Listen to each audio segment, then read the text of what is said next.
Wolves, bumangon mula 19-point deficit sa home court ng Spurs. Nuggets, nagpakita ng pusong mandirigma, ginulat ang Bucks. At Warriors, nag-viral pa ang no-look 3-pointer ni Curry at assist kay Butler. Hinarap ng Timberwolves ang isang mabigat na hamon laban kina Victor Wembanyama at ng Spurs nitong araw, ngunit nabura nila ang 19-point lead ng kalaban sa second half upang manalo sa isa sa pinakamagagandang laro ng NBA ngayong season. Wala ang Wolves sa kanilang head coach na si Chris Finch dahil sa karamdaman, kaya ang matagal ng assistant na si Micah Nori ang umako sa papel ng head coach. Mabilis na nakakuha ng abante ang Spurs sa first quarter na may 7 points at malaking dahilan dito ang depensa ni Wembanyama. Nakapag-shoot ang Timberwolves ng 9 of 14 mula sa field bilang isang team kapag wala siya sa court, ngunit 0 of 7 kapag naroon siya. Ito ang naging tema sa buong laban. Sa first half, nag-shoot ang Minnesota ng 60% mula sa field kapag wala si Wembanyama sa court at 18% lamang bilang team kapag siya ay naglalaro. Kumuha ang Spurs ng malinaw na abante na 13 points, kinailangang paghirapan ng Wolves ang bawat puntos na kanilang nakukuha. Naiwan ang Wolves ng hanggang 19 points sa ikatlong quarter, ngunit nagawa nilang bumalik ng todo sa pangunguna ng napakalaking laro ni Donte DiVincenzo. Nagtapos ang Big Ragu na may 19 points sa 7 of 16 attempts mula sa field at 5 of 12 mula sa 3-point range. Nagtala si Wembanyama ng 29 points sa 8 of 18 attempts mula sa field at siya ay plus 17 sa laro kapag nasa court. Ngunit nagawang samantalahin ng Minnesota ang mga sandaling wala siya. Naglaro lamang siya ng 27 minutes. Nanguna si Anthony Edwards na may 23 points at nagkaroon siya ng napakahalagang play sa mga huling sandali habang nanalo ang Minnesota. Nagdagdag si Naz Reid ng 17 points at 11 rebounds mula sa bench. Ayon sa FanDuel Sportsbook, si Reid ang paboritong manalo sa kanyang ikalawang 6th Man of the Year award nitong araw at pinatunayan niya kung bakit laban sa Spurs. Matapos ang panalo, ang Timberwolves ay may record na 26-14 na may magkakasunod na pagkatalo. Magpapahinga sila bukas bago babiyahe upang harapin ang Bucks sa Milwaukee ngayong Miyerkules na magsisimula ng 4 na larong road trip. Sa sumunod na balita naman, ang Denver Nuggets. Sa kabila ng paglalaro nang wala sina Nikola Jokic, Jamal Murray, Jonas Valanciunas, Christian Brown at Cam Johnson ay nagawang makatakas laban sa Milwaukee Bucks nitong araw. Kahit na dikit ang laban at kulang sila ng 4 na starter mula sa opening day, nagawa ng Nuggets na gulatin ang Bucks sa Denver. Nagsimula ang Nuggets gamit ang lineup nina Jalen Pickett, Hunter Tyson, Peyton Watson, Spencer Jones at Aaron Gordon. Kung tatanungin mo ang sinumang fans ng Nuggets kung sa tingin nila ay kayang talunin ng ganitong starting 5 ang 2-time MVP na si Giannis Antetokounmpo at ang Bucks, 99% sa kanila ang magsasabing hindi. Tinapos ni Antetokounmpo ang laban na may pinakamataas na 31 points sa laro kasama ang 8 rebounds at 11 assists sa 10 of 17 na shooting mula sa field at 10 of 14 mula sa free throw line. Totoo, hindi tuluyang napigilan ng Nuggets ang superstar forward, ngunit sapat ang ginawa nila para pabagalin siya at masiguro ang panalo.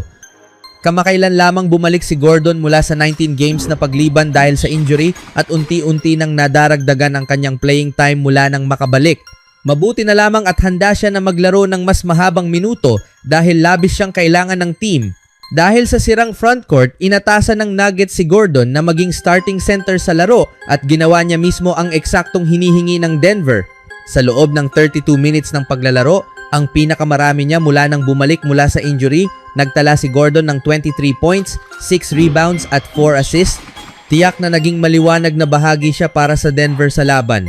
At kung magpapatuloy siyang maglaro na mas kahawig ng dati niyang anyo habang siya'y gumagaling, mapupunta ang Nuggets sa mas magandang kalagayan. Tahimik namang gumagawa ng kaso si Tim Hardaway Jr. para sa 6th Man of the Year award ngayong season. Nagtala siya ng team high na 25 points mula sa bench. Dahil wala sina Jokic at Murray, labis na kailangan nila ng isang taong aangat sa opensa at si Hardaway ang kanilang sagot. Ito ang ikalawang laro niya na may 25 o higit pang puntos mula nang ma-injure si Jokic at patuloy siyang aasahan ng Nuggets habang kinakaharap nila ang mga injury. Dahil parehong wala ang dalawang sentro, nagkaroon ng malaking butas ang Nuggets.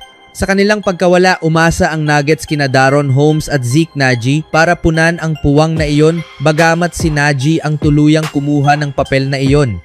Nagtala siya ng 14 points, 10 rebounds, 2 steals at 2 blocks sa 5 of 9 na shooting mula sa bench.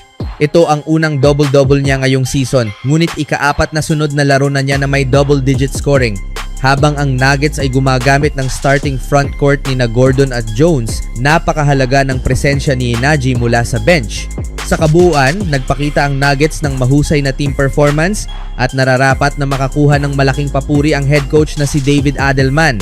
Gayunpaman, ang tatlong manlalarong ito ang talagang umangat ng malaki habang kapos sa player ang team. Ito na ang ikalawang pagkakataon sa loob ng 4 na laro na nagawa ng Nuggets na magtala ng upset kahit wala sina Jokic at Murray. Susunod na haharapin ng Nuggets ang New Orleans Pelicans matapos umangat ang kanilang record sa 26-13 sa panalo ngayong araw. Sa huling balita, palipad-lipad si Stephen Curry sa loob ng court at nagbaon ng mga hindi kapanipaniwala at matataas na mga shots mula sa 3-point line. Ginamit naman ni Jimmy Butler ang kanyang talino at lakas para lumikha ng espasyo para sa mga tusong shots at bihasang assist. At ang iba pang mga Warrior ay ginawa ang wala halos nitong araw sa Chase Center. Umiskor si Curry ng 31 points at nagbuhos din si Butler ng 30 points. Ngunit si DeAnthony Melton ay may 10 points lamang, ang tanging iba pang Warrior na umabot sa double figures habang tinalo ng Hawks ang home team. Pumasok ang Warriors sa laban bilang isa sa mga pinakamainit na team sa liga matapos manalo ng 8 sa kanilang huling 11 games kung saan 2 sa mga pagkatalo ay sa overtime at sa pamamagitan lamang ng 1 puntos. Ang panalong takbo ng Warriors ay nakilala sa mababang bilang ng turnovers, sa pilitang pagkuha ng bola mula sa kalaban at isang opensa na nag-average ng mahigit 120 points sa kanilang huling 5 laro. Ngunit laban sa Hawks, bumalik ang Warriors sa kanilang mga dating gawi. Nagkaroon ang Warriors ng 15 turnovers ngunit 8 lamang ang kanilang napilit na turnovers, kaya nasayang ang magagandang laro ng kanilang 2 stars sa opensa. Sa panig ng Atlanta, umiskor si Nickeil Alexander-Walker ng 24 points at nagtala din Jalen Johnson ng 22 points double-double habang ipinakilala ng Hawks ang kanilang mga bagong dagdag na sina CJ McCollum at Corey Kispert. Nakuha ng Hawks ang 2 sa isang trade na nagpadala sa matagal ng star guard na si Trae Young patungong Wizards.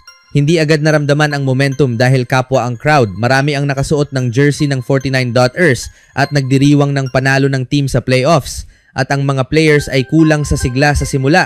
Pinutol ng Warriors ang 12-point lead ng Hawks sa ikatlong quarter hanggang 2 puntos lamang sa isang 10-0 run at tinapos ng isang 3-point shot ni Curry mula sa wing. Ngunit bumawi ang Hawks, pinalakas ng 2 tres ni Luke Kennard sa pamamagitan ng sarili nilang 22-5 run. Naghahanap ng pampasigla habang nasa likod ng 87-73, ipinasok ni Steve Kerr ang bihirang gamitin na si Buddy Hield sa laro, may 2 minuto na lang sa ikatlong quarter. Gayunpaman, walang nakapagpaalab ng comeback dahil lumamang ang Hawks ng hanggang 25 points sa ika-4 na quarter at tuluyang sinelyuhan ng panalo. Madalas pinupuri ang mga sagupaan ng mga top scorer bilang pangunahing atraksyon ng laro, ngunit para sa mga nagpapahalaga sa depensibong aspeto ng basketball, nagbigay rin ng sapat na aliw ang laro ngayong araw. Noong nakaraang season, pumangalawa si Dyson Daniels sa botohan para sa Defensive Player of the Year, habang pumangatlo naman si Draymond Green. Si Daniels ay isang perimeter defender at si Green ay nagbabantay ng mga frontcourt player at kapwa maituturing na pinakamahusay sa kani-kanilang mga papel. May tig-1 block sina Green at Daniels ngunit nakakagulat na walang naitalang steal ang wing ng Hawks. Pinangunahan ni Daniels ang liga sa steals noong nakaraang season na may average na 3.0 bawat laro at patuloy pa ring may solidong 2.0 average ngayong taon. Pero sa laro na ito, hindi na nawala ng mag-viral ang no-look pass ni Curry at ang assist nito kay Butler. Warriors by 7. Steph. We're down to 6:45 to go behind the back. Butler denied. Got it